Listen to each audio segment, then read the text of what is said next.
The question is, we have to integrate the function which is 1 upon x minus root of x. So let's see how we are going to solve the given problem. तो चलिए शुरू करते हैं। देखिए given function को integrate करने के लिए what I am going to do, मैं सबसे पहले इसको एक थोड़ा सा मैनिपुलेट कर लेता हूँ। और हम लोग क्या करें कि ये जो डिनोमिनेटर आपको नजर आ रहा है, इसमें से आप रूट एक्स को कॉमन ले लीजिए। ठीक है। इनकेस अगर आप रूट एक्स को कॉमन लेंगे तो in the bracket you are having root of x minus one, और ये फंक्शन आपके पास लेफ्ट आउट है। ठीक है। अब देखिए अगर मैं इस फंक्शन को इंटीग्रेट करने जा रहा हूँ तो इसके लिए बेस्ट ऑप्शन जो मुझे नजर आ रहा है वो ये है कि ये जो root of x minus one है, आप इसे एक नए वेरिएबल लेट टी से रिप्लेस कर लीजिए। अब जैसा कि आप जानते हैं कि अगर इन केस अगर आपने फंक्शन के वेरिएबल को चेंज किया है तो फिर आपको ये जो dx वाला डाटा है इसको भी dt में कन्वर्ट करना पड़ेगा। ठीक है। और इन केस अगर मैं dx वाले डाटा को dt में कन्वर्ट करूं तो इसके लिए मुझे गिवन एक्सप्रेशन को बोथ साइड डिफरेंशिएट करना होगा। अब अगर मैं गिवन एक्सप्रेशन को बोथ साइड डिफरेंशिएट करूंगा तो ये बन जाता है 1/2 x raise to the power 1/2 minus one, ये रूट एक्स का डेरिवेटिव है, माइनस जीरो क्योंकि वन का डेरिवेटिव जीरो होता है, और ये आपके पास बनेगा d t upon d x. तो बेसिकली मैंने इस पूरे फंक्शन को एक्स के रेस्पेक्ट में डिफरेंशिएट कर लिया है। इनकेस अगर आपने इसको एक्स के रेस्पेक्ट में डिफरेंशिएट कर ही लिया है तो देख सकते हैं कि ये बनेगा 1/2, इसको आप लिख सकते हैं 1/2 रूट एक्स, और ये आपके पास है D t upon d x की।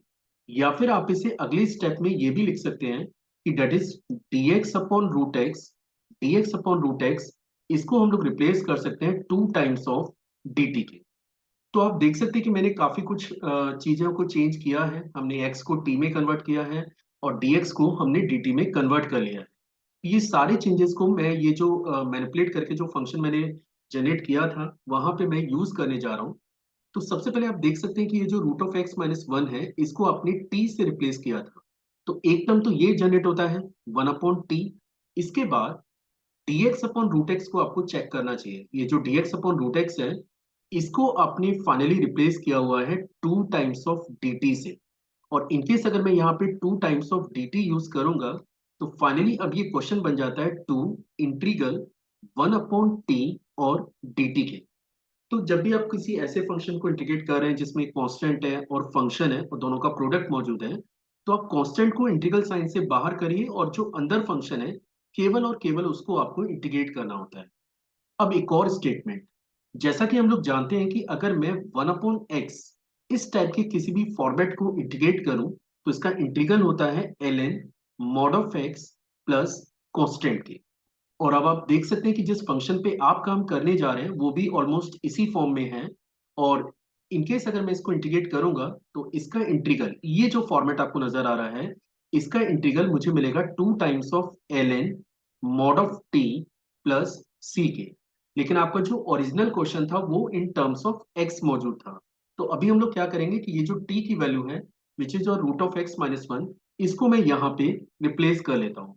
और इनकेस अगर मैं ये रिप्लेसमेंट करूंगा तो ये बनेगा 2 times of ln, that is square root of x minus one का मॉड प्लस c।